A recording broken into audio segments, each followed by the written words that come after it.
Eu tenho uma palavra de Deus para você, e o meu desejo é que você saia daqui com uma certeza no seu coração. A revelação vai ficar impregnada no seu coração. Amém? Quem encontrou aí? 1 Reis, capítulo 2, versículo 1. Pessoal que está em casa, pegue sua Bíblia também e vamos ler juntos. Quem encontrou, diga amém. Então diz assim um texto: aproximou-se os dias da morte de quem? Da morte de quem? Deu ele ordem a Salomão, seu filho, dizendo: eu vou pelo caminho de todos os mortais.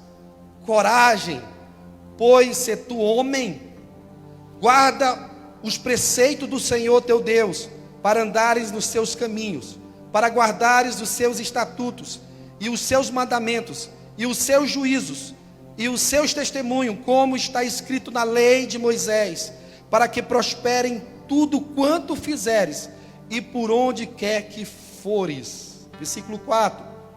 Para que o Senhor confirme a palavra que falou a mim, dizendo: seus filhos se guardarem o seu caminho, para andares perante a minha face fielmente, de todo o seu coração, de toda a sua alma, nunca te faltará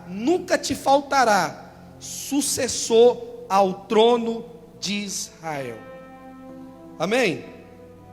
Glória a Deus. Irmãos, não tem como se falar de Salomão sem falar de Davi. Por quê? Porque Salomão é a expressão de Davi. Querido, quando você olha para um homem de Deus, uma mulher de Deus, sempre vai ter um Davi por trás dessa pessoa. Alguém que orou, alguém que investiu, alguém que era um pai, uma mãe materna, ou um pai ou uma mãe espiritual que ajudou essa pessoa a crescer. Porque eu aprendo que ninguém chega a nenhum lugar sozinho. Todo mundo, seja quem for, precisa de uma ajuda espiritual. Precisa de alguém que possa olhar para você e sentir no seu coração e dizer: não, eu vou investir em você. Salomão chegou onde chegou por causa do legado de Davi. Mas, querido, legado, você não nasce com ele, tá? Legado se passa quando você está em vida. O que você nasce é com herança. Todo mundo nasce com herança, seja uma herança boa ou uma herança mal. Mas de qualquer maneira, nós nascemos com herança. Seja herança física, seja heranças espirituais. Agora o legado é diferente. O legado ele tem que passar para a gente. Alguém tem que introduzir na gente o legado. E você percebe aqui que Salomão, ele foi o que foi simplesmente porque existia um Davi que passou um grande legado. Passou um legado para você. Querido, eu me lembro, quando eu era mais novo, eu nasci num lar evangélico, mesmo a minha mãe, um tempo, ter se afastado. Mas eu olho para a família, minha família, os meus avós, eles sempre foram crentes, sempre serviram a Deus, passaram toda a sua vida, já faleceram, mas nunca se desviaram. Tinham seus defeitos, tinham seus erros, mas eram pessoas que temiam Deus. E eu vejo isso como um fruto, o meu fruto. Eu sou um fruto de alguém. Todos nós somos o fruto de alguém, espiritualmente falando, e até fisicamente, porque você é o fruto da sua mãe, é o fruto do seu pai. Então você entende que existe um legado, existe um fruto, existe algo que está sendo gerado dentro de nós. E Davi era esse homem que tinha um legado sobre ele, sobre a sua vida. E o próprio Deus testemunhou de Davi, quando ele fala lá em Atos 15, 22, que diz: achei Davi, homem segundo o meu coração. Quem falou isso? Quem falou isso? Deus falou para quem? Para Samuel. Eu achei. Então você percebe que Davi era uma pessoa muito importante dentro do cenário da vida cristã, do reino de Israel. Tudo que você imaginar hoje, Davi, ele é um exemplo para nós. Mas também tem certas coisas na sua vida que não são exemplo para nós. Mas a maioria é. Porque todos nós temos defeito. Davi não era Deus. Davi não era Jesus Cristo, irmão. Davi era um homem igual a você, mas que decidiu servir a Deus de verdade. Essa é a diferença de Davi. Davi era um homem que entendeu que ele nasceu para adorar a Deus. Então isso era o diferencial. E Deus tinha um grande propósito na vida de Davi. Na verdade, Deus tinha 3 grandes propósitos. 3 grandes propósitos na vida de Davi. Qual era o primeiro propósito que Deus tinha na vida de Davi? Que Davi fosse um testemunho para a nação de Israel, como um grande servo de Deus abençoado. Aí eu percebo que assim como Davi, Deus nos chamou também para ser um grande testemunho nessa nossa geração, sim ou não? A Bíblia fala sobre isso, né? Quando fala lá em Atos 1:8, quando diz: mas recebereis o poder ao descer sobre vós o Espírito Santo, e serei as minhas testemunhas. Ei, irmão, olha o peso. Deus, Ele chamou eu e você para sermos uma testemunha. Irmão, isso aqui é muito pesado. Davi foi considerado um grande rei, porque ele é um testemunho de Deus, de alguém que realmente vivia o projeto de Deus. Sabe por que tem muita gente falando mal da igreja? Por falta de mau testemunho. De alguns que dizem que são crentes, que servem a Deus. Ei, irmão, isso aqui é muito sério. Existe um peso, uma responsabilidade sobre você. Deus te levantou, te ungiu, colocou o Espírito Santo sobre você. Sabe para quê? Para você ser um testemunho vivo de Deus, para essa geração, para a sua casa, para a sua nação. Irmão, você é o testemunho que Deus escolheu. Se alguma coisa acontecer, você será o culpado. Seu mau testemunho vai levar pessoas para o inferno. Você vai ser culpado dessas pessoas. Isso aqui é sério demais. Ser testemunho. Deus simplesmente não te ungiu com o Espírito Santo só para você ser cheio. Eu não vejo por que ser cheio do Espírito Santo se eu não consigo ser testemunho. Para que isso? A pastora falou isso ontem. Sabe por que o Espírito Santo está em você? Porque ele precisa usar a tua vida para outras pessoas entenderem que Deus é Deus na sua vida e Ele é poderoso. O primeiro propósito para Davi é que Davi fosse um testemunho para a nação. Ei, querido, as pessoas precisam ver alguma coisa de Deus na sua vida. Seja em palavra, seja em atitude, seja o que for, as pessoas precisam enxergar e olhar para você. Ei, essa pessoa aqui, ela serve a Deus. Você quer saber se a pessoa é serva de Deus? Anda com ela alguns dias. Meu Deus do céu, aí você sabe. Sabe ou não sabe? Quando a gente vai para Israel, a gente anda tanto junto que a gente se torna uma família ali. Só que ao mesmo tempo a gente começa a ver os defeitos de todo mundo e sabe quem realmente é crente e quem não é. Irmão, a gente cai numa decepção tão grande porque a gente achava que aquela pessoa, poxa, cara, essa pessoa estava lá em Israel com fé, o cara não dava testemunho. Irmão, isso é triste. A pior coisa é você andar com alguém e a pessoa não reconhecer nada de Deus na sua vida.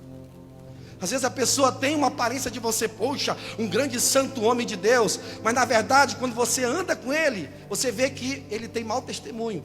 Porque pregar aqui é muito fácil, falar aqui de Deus é muito fácil. Tem pessoas que têm talentos, tem pessoas que falam muito bem, tem pessoas que têm talentos naturais, não são nem espirituais, mas conseguem buscar a sua atenção, até mesmo levar você a chorar através de técnica, algumas coisas que aprenderam. Mas o que vai espaldar uma pessoa é seu dia a dia, irmão. Ser crente aqui é muito fácil. Ser crente hoje é fácil, o difícil é ser crente amanhã. O amanhã que você tem que ser crente, hoje não, porque você está aqui dentro. Você tem que ser crente amanhã, segunda, terça, quarta, quinta, sexta. Aonde você estiver, você será o testemunho de Deus. Sabe qual é a minha preocupação? Muita gente vive dentro da igreja e no final da sua vida se encontrar com o inferno. Meu Deus! Por quê? Porque não entenderam esse propósito de testemunhar, de ser canal. Isso aqui é um propósito sério. Fecha teus olhos, levanta tua mão e diga: Deus, me faz um grande testemunho, me ajuda. Me ajuda a ser diferente. Me ajuda a chegar nos lugares e as pessoas pelo menos ver algo de Deus na minha vida. Porque não tem sentido, meu irmão, ser crente se as pessoas não conseguem enxergar Deus na minha vida, na sua vida. Qual é o sentido? Me diga qual é o sentido. Qual é o sentido de servir a Deus se as pessoas não conseguem enxergar Deus em nós? O propósito de Deus para aquele homem, o primeiro, é que ele fosse um testemunho para aquela nação. Oh, irmão, pensa no rei conhecido dentro da nação de Israel. Como é que as pessoas te conhecem lá no teu trabalho? Como é que as pessoas te conhecem lá onde você convive, na sua comunidade? Ele te conhece como cristão, servo de Deus? Hã? Alguém consegue ver alguma coisa boa em você? Será que se alguém olhar para você e andar um dia contigo, ela vai ver coisa boa na sua vida? Ela vai perceber que realmente você serve a Deus? Será que nessa caminhada de um dia você vai falar de Jesus para ela, vai comentar alguma coisa sobre Deus? Porque a Bíblia diz que a boca fala do que o coração está cheio. Você anda com a pessoa, não fala nada de Deus, irmão. O cara pensa em tudo, do carro à casa, do dinheiro ao emprego, fala de tudo sobre isso, mas não consegue falar um pouquinho do sonho de Deus. Não consegue parar um pouquinho para discutir sobre o reino de Deus, sobre as coisas espirituais. Sabe por quê? Porque não existe nada dentro dele. Na verdade, nunca foram testemunho. Mas eu quero dizer uma coisa para você: Deus está trazendo um temor sobre essa igreja para levantar uma geração que testemunha Jesus. Cadê a geração aqui nessa noite? Que vai falar de Jesus com a sua vida, com o seu modo de ser, com a tua simplicidade. Aleluia! Para de ser crente fechado dentro da sua casa, no seu emprego, viver daquela vidinha que ninguém olha para você e não vê nada. Irmão, Deus te levantou para você ser um destaque, colocar em lugar alto para que você brilhe e as pessoas vejam a glória de Deus. Não há sentido se as pessoas não verem. Não há sentido servir a Deus se não há nada de Deus na minha vida. Não há sentido, irmão. Não há sentido nisso. Você parou para pensar nisso? Não existe sentido eu acordar todas as manhãs, vindo dos cultos de quinta e domingo, sendo que ninguém consegue enxergar nada em nós. Sabe qual era o segundo propósito que Deus tinha para aquele homem?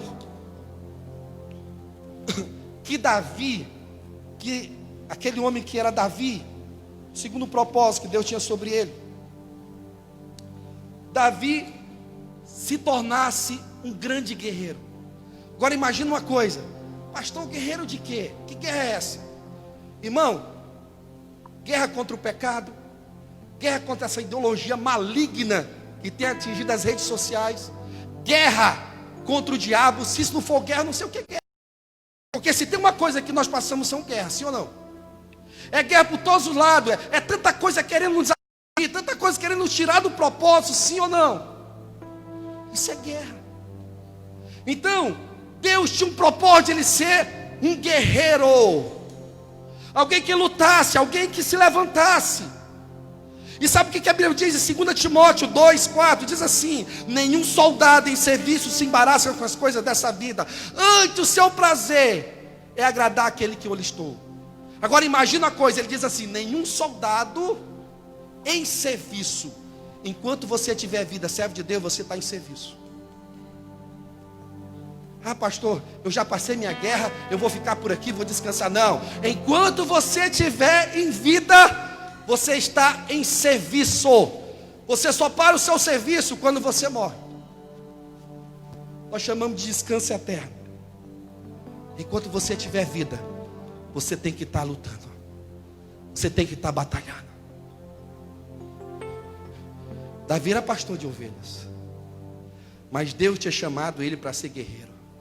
Eu estou falando de um guerreiro espiritual. Aqui nós temos advogados, empresários, professores, cada um com uma função diferente. Mas diante de Deus você é um soldado de Cristo. Todos nós estamos lutando por uma causa. Todos nós estamos numa batalha. Aqui ninguém é fulano de tal. Aqui nós somos soldados. Quando nós estamos numa tropa, irmão, o próprio soldado ele não tem um nome próprio. Ele tem ali um... Como é que se chama o nome de soldado? Quando ele não tem um nome de guerra. Porque no meio do soldado não existe o nome seu próprio. Existe o nome de guerra, alguém que identifique você, porque você é um guerreiro. Você é um soldado de Cristo. Agora, você percebe que tem tanta gente hoje que está realmente sendo um soldado destruído, simplesmente porque se embaraçaram com as coisas dessa vida. Pastor, mas embaraçar o que é? Trabalho? Não, irmão, não é trabalho. Mas se o trabalho te faz você ficar longe de Deus, aí também é embaraço. Se o teu trabalho não te permite você congregar, você servir a Deus, te deixa você desanimado, irmão, isso é um embaraço na sua vida, porque as coisas de Deus, ela vem para nos abençoar, e não para nos jogar para baixo, longe dEle. Eu já vi muita gente dizer assim, pastor, estou trabalhando, o cara não faz mais nada para Deus, acabou tudo, o trabalho para ele é o Deus dele. Eu acredito que você pode trabalhar muito, e mesmo assim servir a Deus. Eu acredito que você pode dar o seu melhor para o trabalho, e mesmo assim servir a Deus, e mesmo assim ter tempo para Deus. É ou não é? Você pode. Não coloque o trabalho como um empecilho, porque se o trabalho é bênção de Deus para a sua vida, ele tem que ser bênção de Deus para a tua vida espiritual também. Eu declaro sobre essa igreja, nós vamos trabalhar, mas nós não vamos deixar de servir a Deus.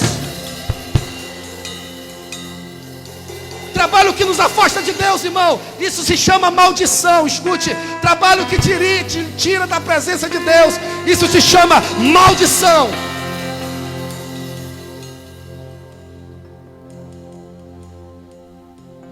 Maldição. Tudo que te tira de Deus, de longe de Deus, é maldição. E você vê que esse era o grande propósito, que ele fosse um grande guerreiro, e ele foi um grande guerreiro. Mas o terceiro propósito de Davi, que era o maior propósito de Davi, era sentar no trono. Sentar no trono. O trono fala de um lugar que Deus preparou para Davi. Todos nós, escute o que eu vou falar, existe um trono preparado para nós. Todos nós tem um lugar, um trono que Deus preparou, que você precisa chegar nesse trono. Amém? Davi, ele precisava chegar ali. Mas para Davi chegar naquele trono, irmão, enfrentar grandes desafios. E qual foi esse desafio? Foram 3 desafios para ele chegar naquele grande trono. Sabe qual era o primeiro desafio dele? Para ele chegar naquele trono ali, firmar ali tudo que Deus tem para a vida dele, foi o deserto. O deserto foi o seu primeiro desafio. E quando a gente fala de deserto, claro, nós estamos falando de fome, sede, entendeu? Solidão. Quando se fala de deserto, você pensa logo nessas 3 coisas: solidão, fome e muita sede. E o deserto, ele não é opcional. Você tem que passar por ele, porque ele faz parte da caminhada até o céu. Não tem como, não, eu vou por aqui, porque aqui eu não passo o deserto. Não, irmão, o deserto não tem opção. Ou você passa por ele, ou você fica onde está e nunca mais passa desse nível. Que o deserto, você tem que enfrentar ele. Mas pastor, como é que eu vou vencer o deserto? Querido, simples. O deserto só se vence com perseverança. É só não parar de andar, porque uma hora o deserto acaba. Chegou aqui o final dele. Entendeu? Mas eu quero que você entenda bem no seu coração o que vai existir no deserto. Vai existir solidão, fraqueza e cansaço. Agora me diga uma coisa: é fácil você caminhar sozinho? É fácil você caminhar cansado, fraco? É fácil ou não? Não é fácil. Se fosse fácil, não seria uma prova de Deus. Então, querido, quem quer vencer o deserto, só precisa fazer uma coisa: permanecer caminhando. Você só não pode parar no deserto. Agora, qual era o terceiro obstáculo que ele tinha que enfrentar ali? Tinha que enfrentar aquela situação. Era o campo de guerra onde estava o gigante, irmão. Escute, eu estou só na introdução, não estou começando a pregar ainda. O campo de guerra é o lugar que nós vamos travar uma guerra com um gigante. Agora aqui é opcional, tá? Você luta com o gigante se você quiser. Se você quiser, você não luta. Você tem a chance. Eu vi o gigante, agora eu vou embora. Eu não quero lutar. Porque ela é opcional. Só que tem uma coisa, eu vou falar para você: quem não luta com o gigante nunca vai sentar no trono e nunca vai passar daquela fase. Olha, o gigante faz mais medo do que o deserto. Porque o gigante, ele te amedronta, ele te deixa você com medo. Imagine quando ele chegou naquele campo de guerra, que você também pode estar entrando no campo de guerra. E você olha aquele gigante e você diz: agora ou eu vou embora ou eu enfrento esse gigante. Mas, irmão, se tem uma coisa que Deus não gosta e não vai herdar o reino de Deus, são os medrosos. Os medrosos não vão herdar.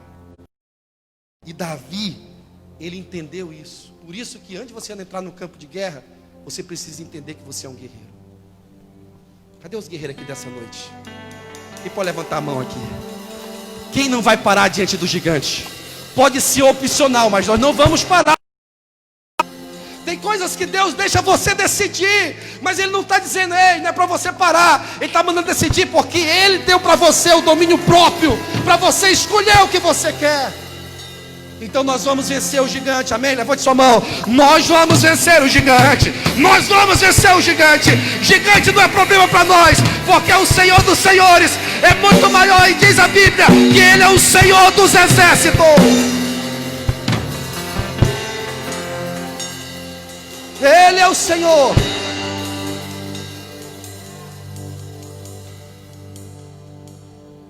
O terceiro desafio dele era vencer o gigante no campo de guerra. Amém? Que era o último.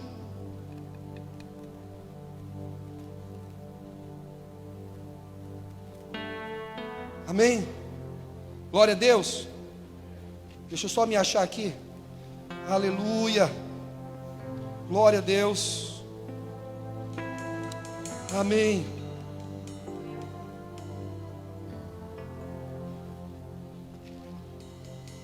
Aleluia. Agora, o último desafio, o segundo desafio é aquele. O último desafio que Davi precisava enfrentar era o desafio da perseguição. Querido, deixa eu perguntar uma coisa: quem aqui já foi perseguido ou é perseguido? Imagina uma coisa: o desafio, ele não é para você lutar, guerrear. Você não luta. Você sabe quem foi que perseguiu Davi? Quem é que sabe? Todo mundo sabe isso aqui. Quem é que sabe? Quem? Saul. Saul, ele perseguiu Davi. O que Davi fez? Davi teve uma chance de matar ele. Quem estuda a Bíblia, estuda esses livros, sabe. Ele viu ali, e alguns dos seus soldados: olha, Davi, Deus entregou nas suas mãos. Eu digo: não, eu não vou tocar no ungido de Deus. Sabe como você enfrenta uma perseguição? Calado. Pastor, como é que é isso? É calado, simplesmente calado. Você fica calado. Perseguição está comendo o seu lombo e você está calado. Como você enfrenta a perseguição? Descansado. Você descansa ali, você senta e descansa. Como você enfrenta essa perseguição? Você esperando a justiça de Deus. Ei, irmão, quantas pessoas já se levantaram contra nós? A gente só ficou assim, ó, calado, nada mais. Deixa o tempo acontecer, deixa as coisas acontecer, porque no momento certo Deus trará a justiça. Irmão, Deus trouxe justiça para Davi. Que Davi, ele fugiu Aí interessante, a perseguição vem, de vez de enfrentar, ele foge. Você tem que fugir mesmo. Não adianta medir força com quem te persegue, irmão. Escute isso. Isso é poderoso para a sua vida. Não adianta querer tomar dores, querer se justificar, meu irmão. Fique caladinho, porque no momento certo a justiça de Deus virá e não tardará. As pessoas vão ver que você estava certo, que aquela pessoa te perseguiu. Sabe como é que Davi era chamado? Fugitivo. Sabe como Davi foi chamado depois? Rei de Israel. Você entende a revelação aqui? Ei, irmão, quem é que está te perseguindo?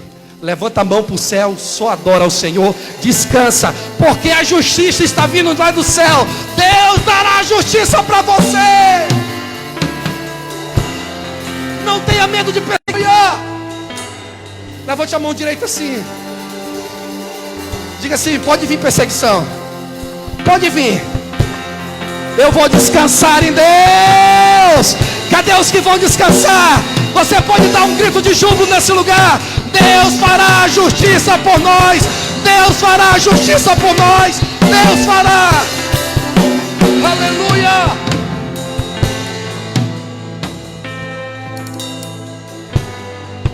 Escute o que eu vou falar para você. Só tem o medo de Deus não fazer justiça com você. Quando você persegue alguém. E quando você persegue uma pessoa mais fraca, Deus sempre vai estar do lado mais fraco. Ele nunca vai ficar do lado mais forte. Quem era o mais forte aqui? Saul. Saul era rei. E Davi era simplesmente um dos soldados. Um dos melhores soldados. Mas que estava fugindo. Às vezes Deus te coloca numa posição tão grande. E porque você achou que agora é o cara, você começa a perseguir uma pessoa simplesmente porque você acha que está acima dele. Toma cuidado, Deus vai estar no lugar daquela pessoa, não você. Mesmo você sendo servo de Deus. Porque se tem uma coisa, é que Deus fica do lado dos mais fracos. Ah, mas pastor, eu sou um homem de Deus. Tu está perseguindo o que? O mais fraco? Então Deus vai ficar do mais fraco. Agora se for briga de gigante, aí Deus vai escolher o mais santo. O que realmente está colocando o coração diante de Deus. Mas quando você mede força com o fraco, irmão, a tua derrota é certa. Pega a Bíblia para você ver. Deus sempre ficou do lado dos necessitados. Até por isso que as pessoas dizem que o evangelho é para os pobres. Não, o evangelho é para o homem. Só que o necessitado, Deus estende as mãos. Agora tem muita gente que tem muita coisa, mas é muito humilde. E isso chama muita atenção de Deus. Por quê? Porque às vezes a pessoa não tem nada, mas ela não tem humildade. Eu conheço gente que não tem nada, mas é uma prepotência aqui.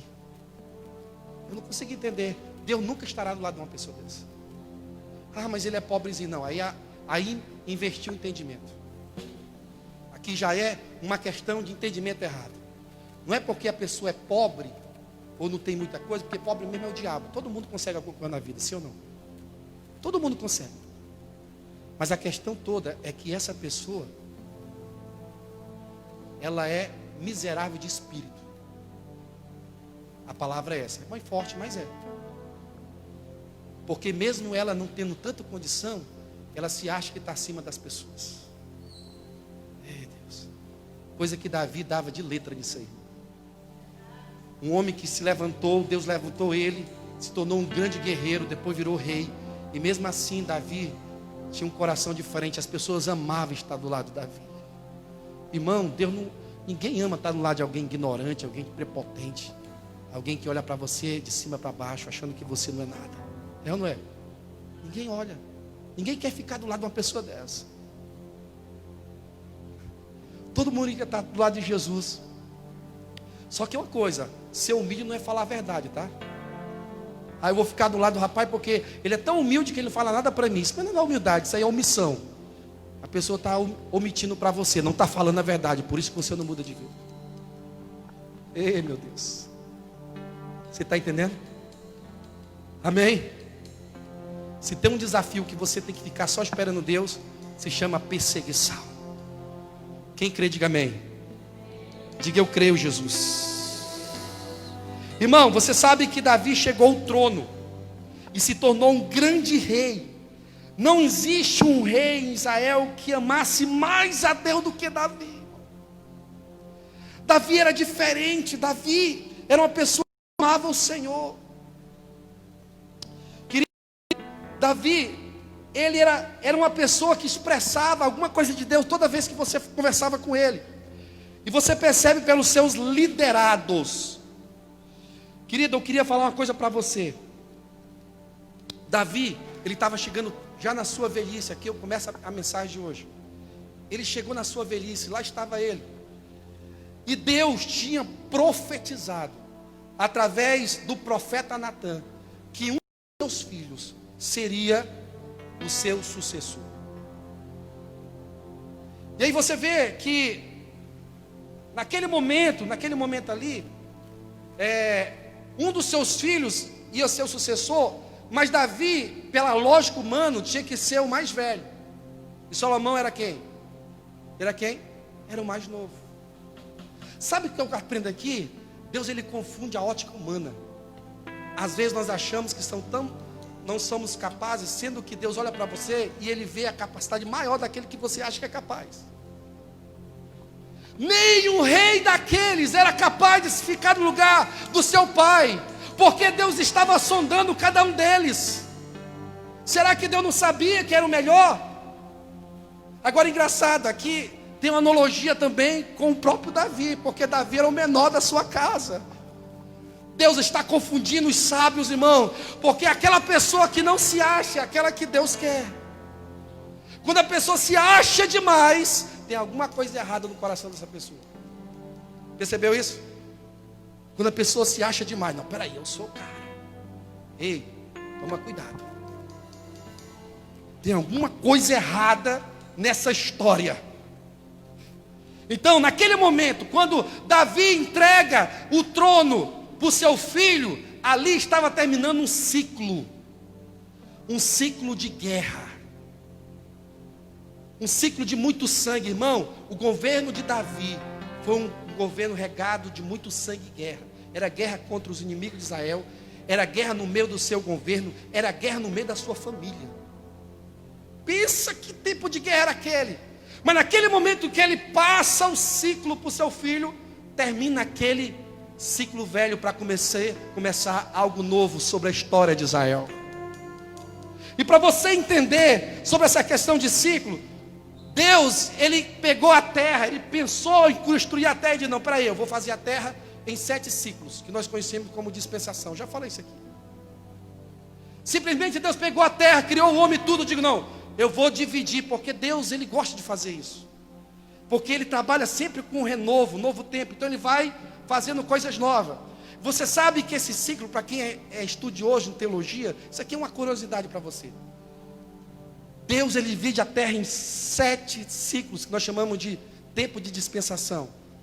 Eu não sei se você conhece tudo isso, mas eu vou falar aqui para você guardar. O primeiro dispensação da Bíblia, do tempo de Deus, foi a inocência, que foi entre a criação do homem até a queda do homem. Ali todo mundo era inocente.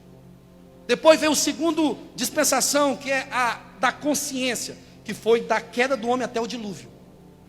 E ali Deus fecha um ciclo de novo. Você vê que cada ciclo que acontece uma coisa diferente, que é um divisor. E aí depois veio ali a dispensação do governo humano, que começou no dilúvio e terminou aonde? Na Torre de Babel. Cada ciclo tinha um acontecimento para fazer o divisor. E aí dali vem a dispensação da promessa, que começou onde? Abraão, e vai até o Monte Sinai, quando Deus entrega as pedras da lei para Moisés.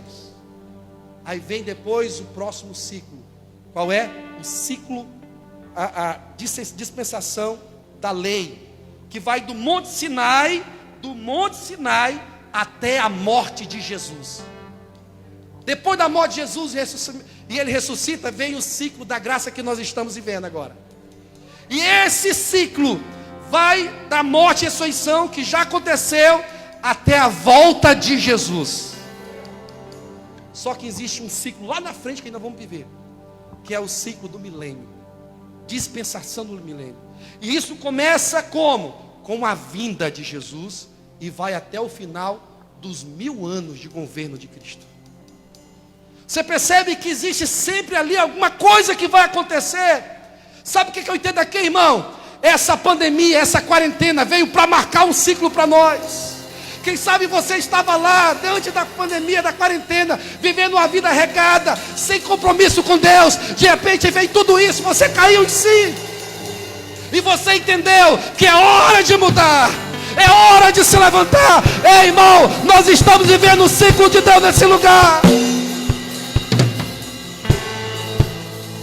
Tem pessoas que ainda estão paradão aí. Pastor, o que está acontecendo? Irmão, você não está vendo? Deus trouxe um acontecimento. Um ciclo novo está surgindo.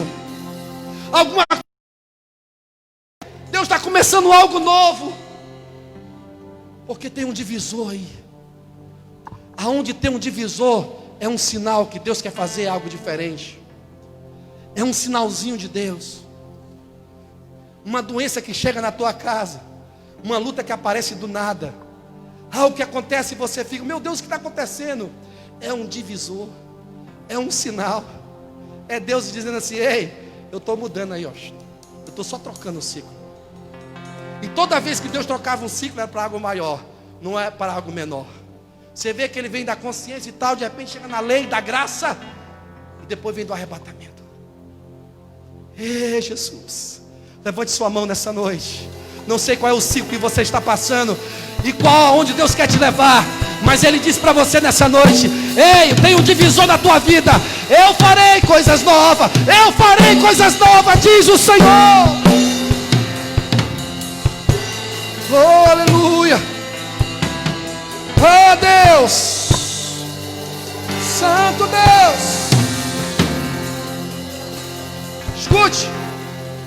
Quando Salomão toma o trono, ele toma posse do trono. Ali começa um tempo de paz.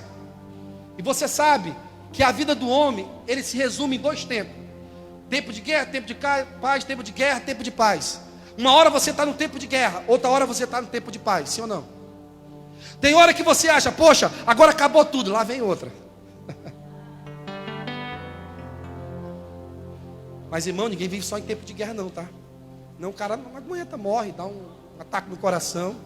Não aguenta tanta guerra.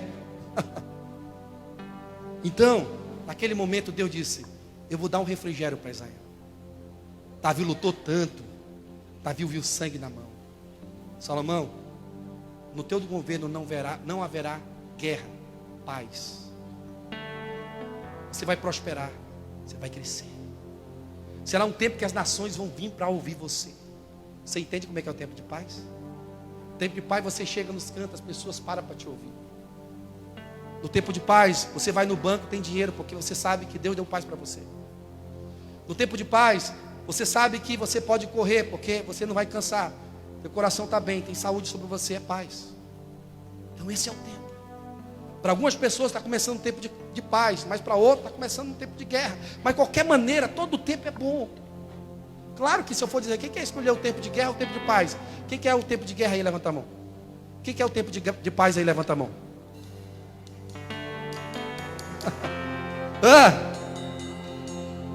Pastor, eu estou tendo tempo de guerra. Irmão, levanta a tua mão, porque o tempo de paz vai vir. Deus vai olhar para você e diga, pera aí, eu vou mudar isso aí, meu filho. Agora receba a paz.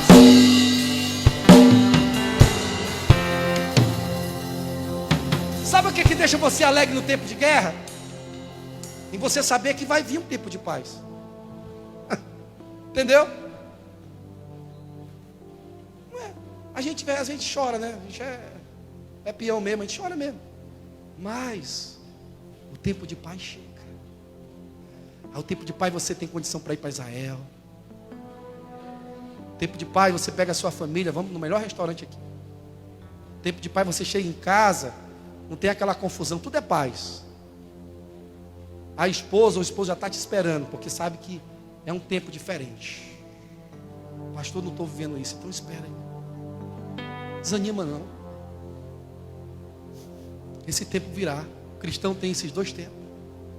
Uma hora você está por baixo, mas uma hora Deus te coloca por cima.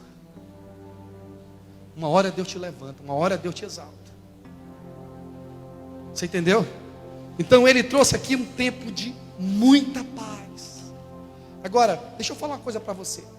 O tema dessa palavra que eu escrevi aqui para vocês é estabelecendo um tempo de paz através das atitudes certas. Estabelecendo um tempo de paz através de atitudes certas. Agora imagina uma coisa. Quais seriam as atitudes que Salomão precisava fazer para ele ter aquele tempo de paz? Deus prometeu, mas quando Deus promete também tem o nosso lado. Você não acha que você vai ficar parado, estacionado, que é o tempo de paz e vai vir só? Deus vai só jogar sobre você. Hã? Então ele precisou fazer 3 grandes atitudes. Eu queria ministrar isso para você entender. Porque a paz vai chegar na sua vida e você vai vencer o tempo de guerra. Amém? Davi vai passar e Salomão vai chegar. Agora escute. O tempo de paz, ele precisava ter uma atitude certa para que tudo aquilo que Deus prometeu acontecesse. E a primeira coisa que ele tinha que fazer era tomar a sua posição diante de Deus como rei. Agora imagina uma coisa, Salomão, sem o trono, o que ele era? Um jovem qualquer. Era uma pessoa qualquer. Ele longe do trono, sem a posição que Deus deu para ele, era uma pessoa normal. Agora, ele no trono, ele era rei com autoridade. Você entendeu? O que acontece? Enquanto você não tomar posse da sua posição, você nunca terá autoridade para reinar sobre a sua vida. Porque a posição é algo fundamental para Deus começar a fazer o que Ele tem que fazer na sua vida. Pastor, mas que posição é essa? Todos nós temos uma. Às vezes Deus está te chamando faz muito tempo para você tomar sua posição de servo de Deus. Você fica adiando, por isso você não consegue reinar a sua vida. Qualquer coisinha tira você da bênção. Sabe por quê? Porque você não tomou a sua posição diante de Deus. Deus já tinha falado, profetizado, usado um profeta, e mesmo assim Salomão estava escondido, porque era um jovem. Não importa a tua idade, irmão, na hora que você tomar posse do trono, você tem autoridade de rei. Pastor, que posição é essa, irmão? O que foi que Deus preparou para ti? Toma posição, se levanta, se coloca como alguém que Deus já falou que você é. Deus disse: olha, Salomão, você é rei. Você é rei. Então ele toma posição. Sabe o que eu aprendo aqui? Esse tempo Deus está chamando pessoas para tomar uma posição no seu ministério, na sua vida, para você decidir coisas que até hoje você não decidiu. E ele toma ali, na hora que ele começa a tomar a posição, senta no trono, irmão, as coisas mudaram. Agora não era mais um jovem, era o rei de Israel. Só quem reina, só quem tem autoridade diante de Deus, é quem toma a sua posição. Pegou aí? Se você tomar sua posição, você tem autoridade. Você tem autoridade. Você tem autoridade. Você tem as rédeas da sua vida. Se você tomar a tua posição. Irmão, quem era Moisés? Moisés era Moisés. Mas Moisés não era conhecido. Moisés era alguém como nós. Deus chegou para ele e disse: ei, eu tenho uma posição para você. Moisés ainda tentou: não, Deus, eu não, Deus. Eu sou pesado de língua. Eu tenho para você, Moisés. Moisés podia desistir ali? Sim ou não? Podia. Podia até matar ele depois, mas podia.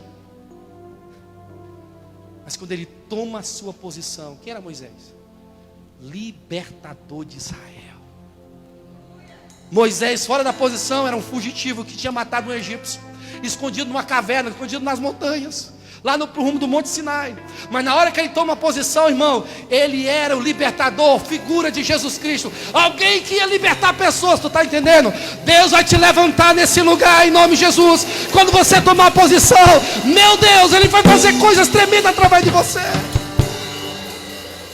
Tua posição te dá autoridade.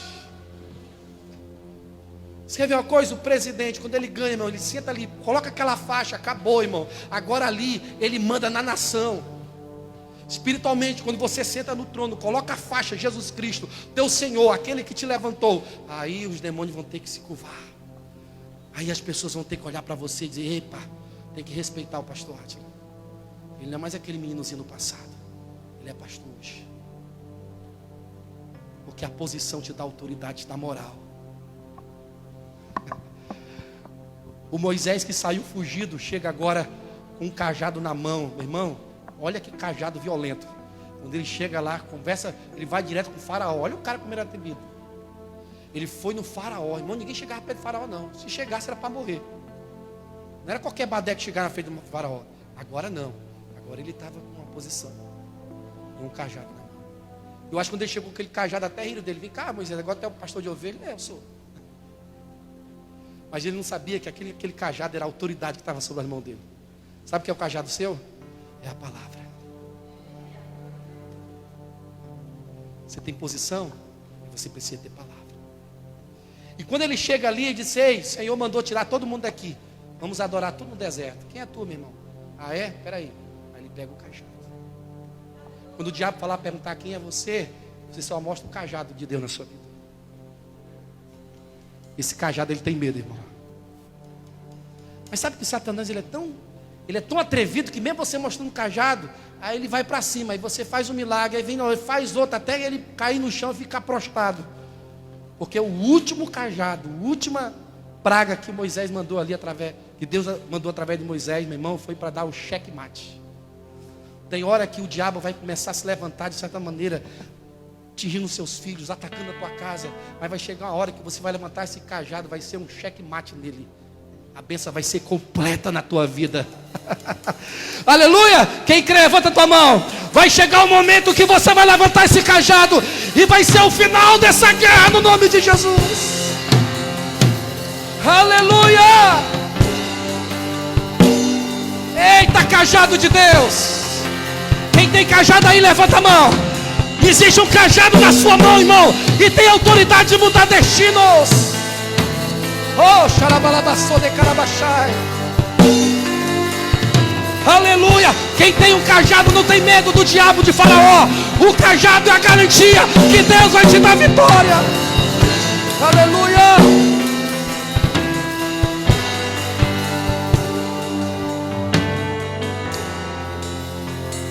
Eita, cajado poderoso. Cajado de Deus. Aleluia. Há anos atrás Deus falou comigo, há 25 anos atrás, que eu ia ser pastor. E eu não entendia. Eu podia ser hoje mais um no meio da multidão, sem tomar a minha posição que Deus tinha me chamado. Mas aí você pergunta, foi fácil? Não. Você acha que foi fácil Moisés sair lá do lugar que ele estava, só com um cajado na mão, que era um grande cajado, mas ninguém sabia? E naquela nação, a maior nação do mundo, tem que ser muito ousada. E quando eu falava assim, rapaz, eu vou ser pastor e vou construir uma igreja, as pessoas riam, porque eu era um jovem, né? Tinha aceitado Jesus, estava 3 meses. Quem vai acreditar numa pessoa dessa? Quem vai acreditar num fugitivo que matou um egípcio? Quem vai acreditar numa irmã, num irmão que saiu agora de um câncer, saiu agora de uma luta? Às vezes não tem dinheiro, não tem nada, mas tem um cajado. Se você tem um cajado, você tem tudo. Você entendeu? Se você tem um cajado, você tem tudo para vencer. Meu Deus, que revelação maravilhosa. Por que tu não usa o cajado? O que tu está esperando para usar teu cajado?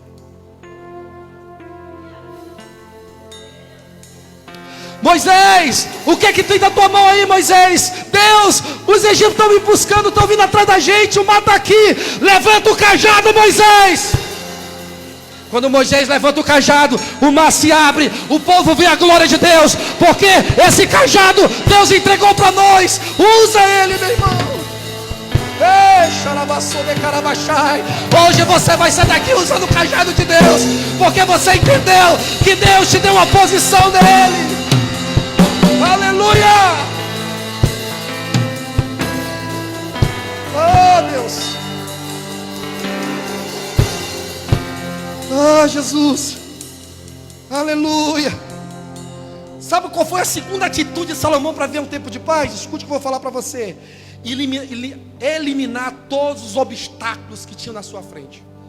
Existiam, se eu não me engano, 4 obstáculos, que eram 4 pessoas.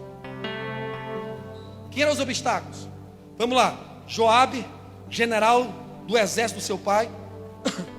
Sinai, o homem que amaldiçoou o seu pai quando estava fugindo de Absalão.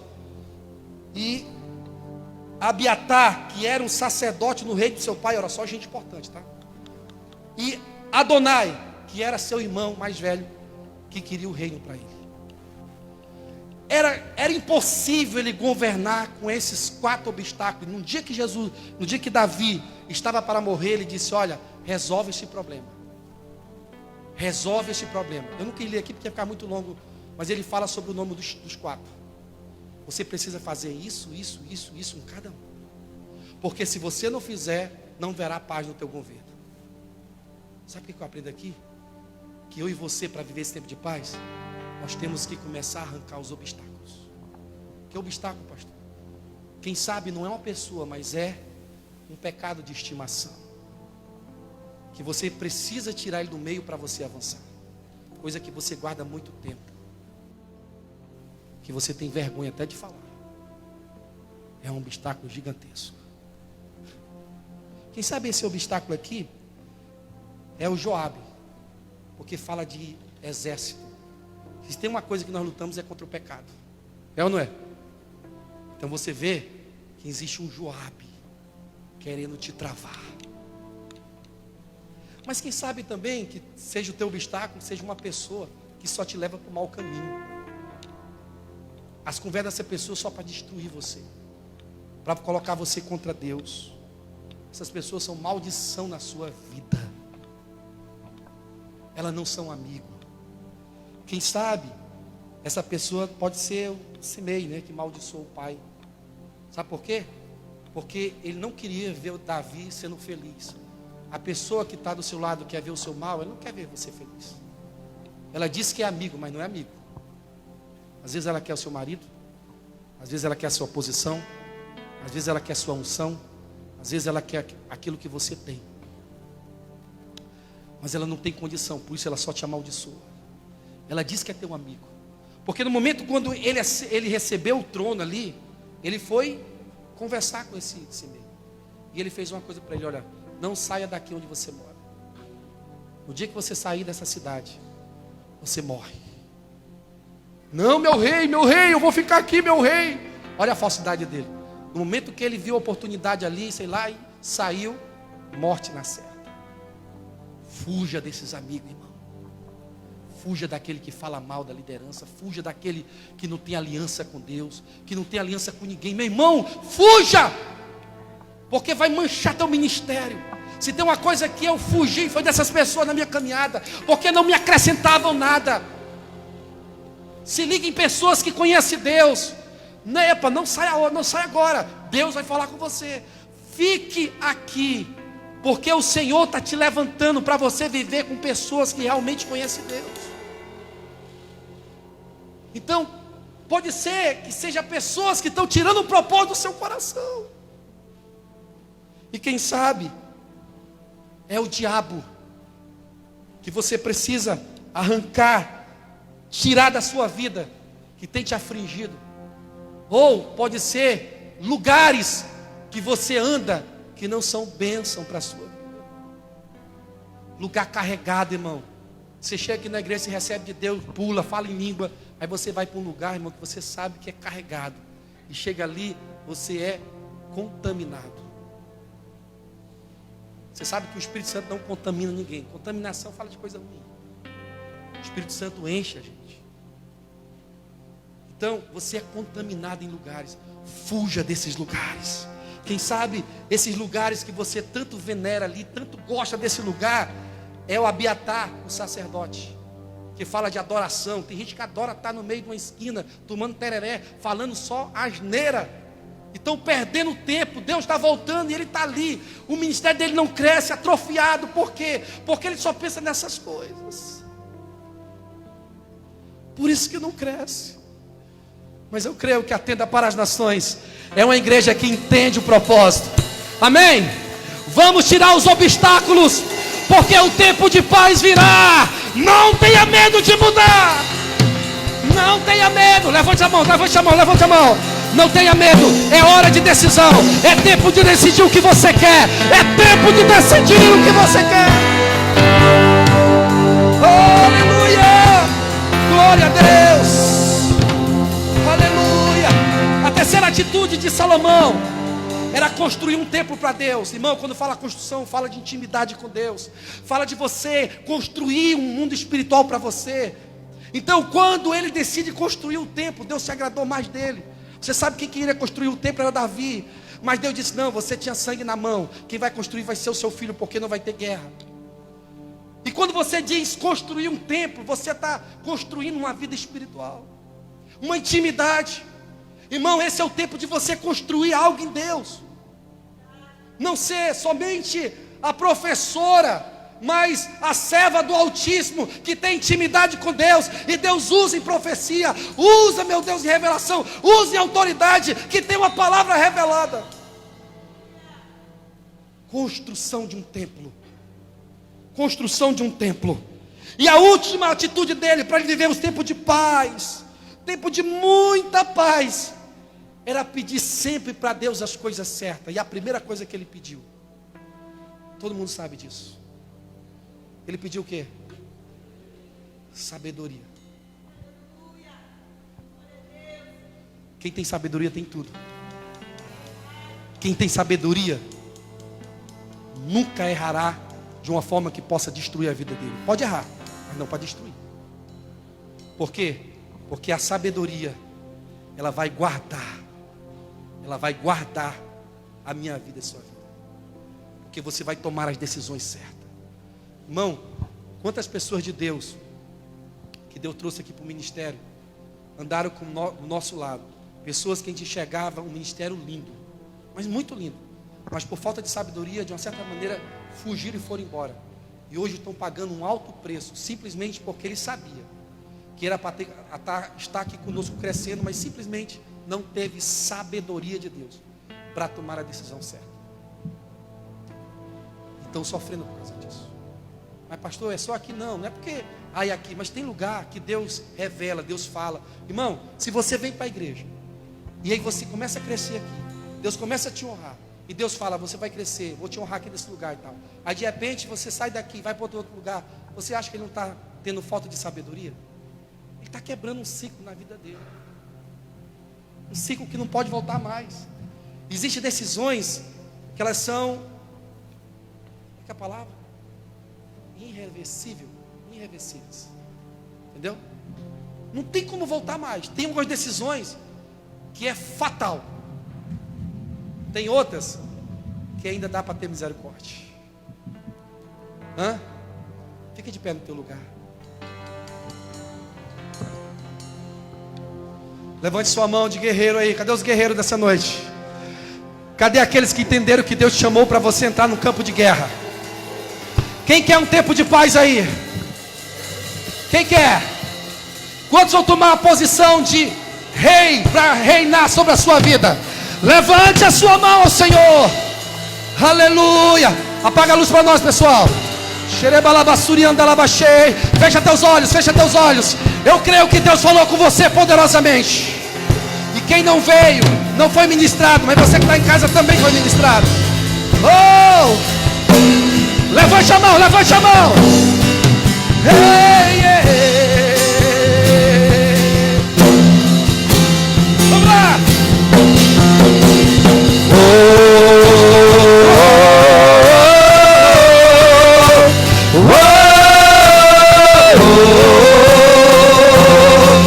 Os adoradores do Senhor.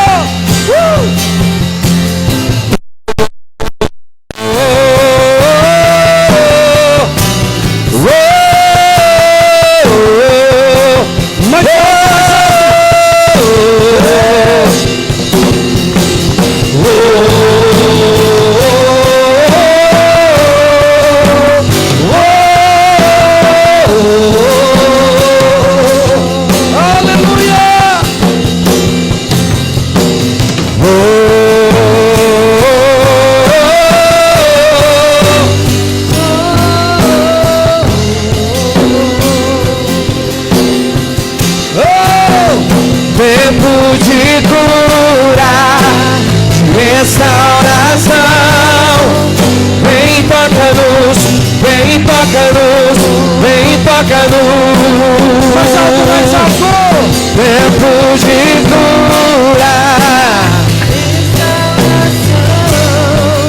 Vem, toca-nos, vem, toca-nos. Mais alto ao Senhor. Tempo de cura, de restauração. Vem, toca-nos, vem, toca-nos. Tempo de cura, de restauração. Vem, toca-nos, vem, toca-nos. Jeová Rafa, és bem-vindo aqui. Vem, chame, chame, chame, Senhor. Aleluia. Jeová Rafa, és bem-vindo aqui. Vem com teu agir em mim. Cante mais uma vez, igreja. Jeová,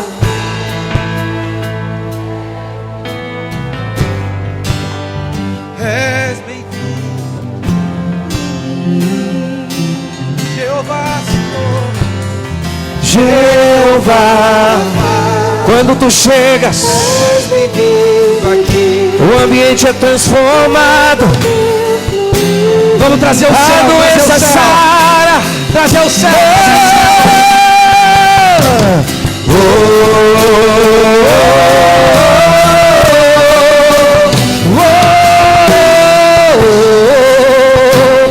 Deus começa a visitar, Senhor. Começa a visitar, Senhor.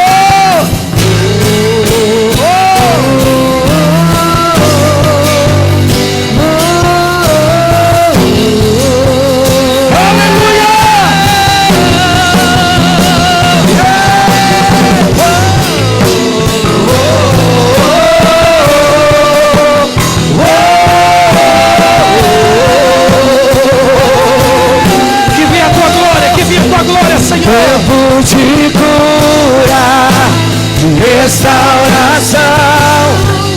Vem, toca-nos.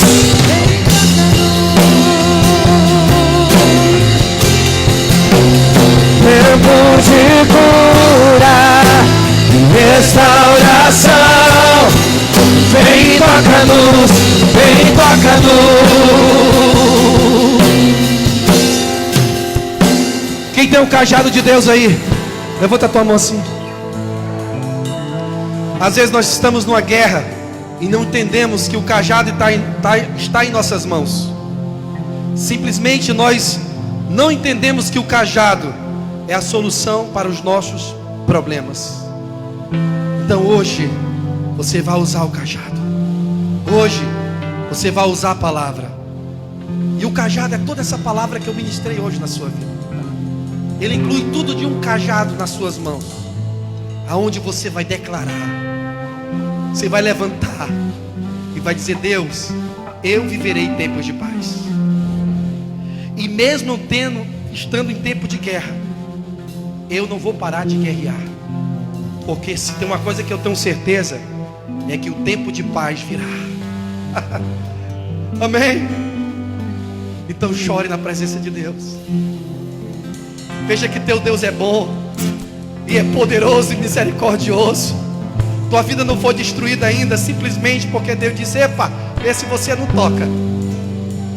Ou você acha que Satanás não queria destruir Davi? Você não acha que Satanás não queria destruir Moisés? Para que o plano de Deus não se cumprisse. Ninguém vai te destruir. Se tem uma coisa que uma pessoa que pode destruir, não é o diabo, é você, meu irmão. Mas Deus não vai deixar, porque hoje Ele abriu o teu entendimento. Então levanta a tua mão, faz uma oração a Deus. Faz uma oração a Deus.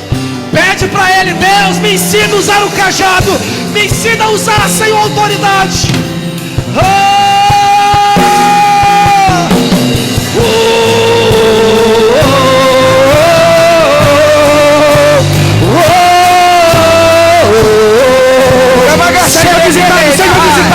Seja visitado ao Senhor. Ei, Parabaxá, Balabaçô. Ei, Carabaxá, Carabaxá. Ei, Parabalabaçu, Carabaxá. Oh, Carabalabacê, Balabaxê, Balabacê.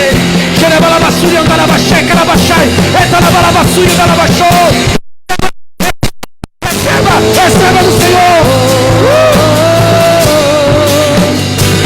Aleluia. Oh Deus. Aleluia. Aleluia.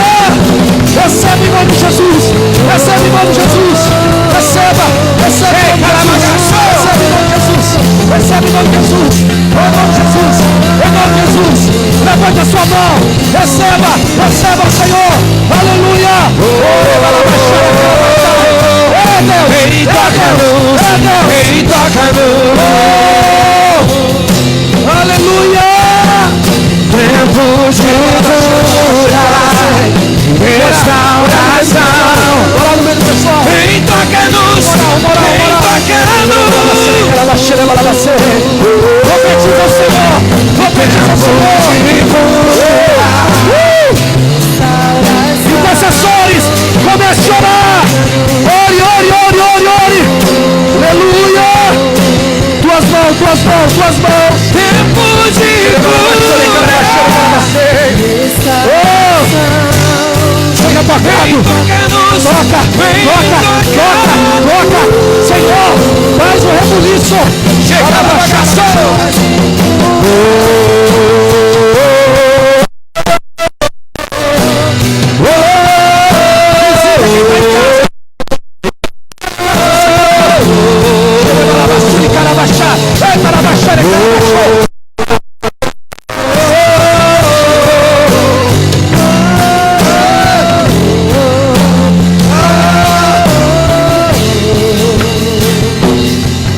Levante os braços.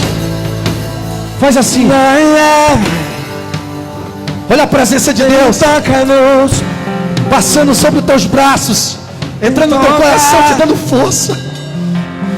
Intercessores, ore, ore, ore pelos corredores. Ei, Jesus, Deus vai te dar força, irmão. Deus vai te dar graça. Teu cajado não será mais o mesmo. Haverá uma autoridade tão grande nas tuas mãos. E namasu de carabaxarabahai. E nanamasu de labalabasa de barra. E malabaxu de carabaxarabalabasu de carabaxai. Que você saia daqui, meu irmão, cheio de ousadia. Deserto nenhum te parará, porque maior é o que está em ti. Esse é teu ciclo. Deus começa algo novo. Deus começa uma unção nova. Deus te dá uma nova unção, uma nova visão. Receba.